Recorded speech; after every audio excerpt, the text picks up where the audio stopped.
Okay, so I had to replace this rotor and replace the brakes because they were completely damaged.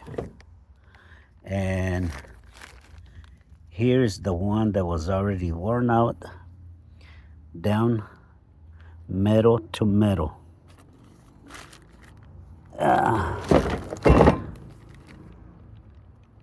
And this is exactly what happened. It damaged the rotor completely, so it had to be replaced. Now, when you hear a grinding sound every time you hit the brake, don't hesitate, don't wait, don't leave it for another day.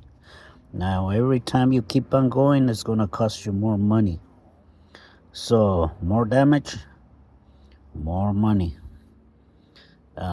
Try to avoid that additional cost by taking care of it immediately.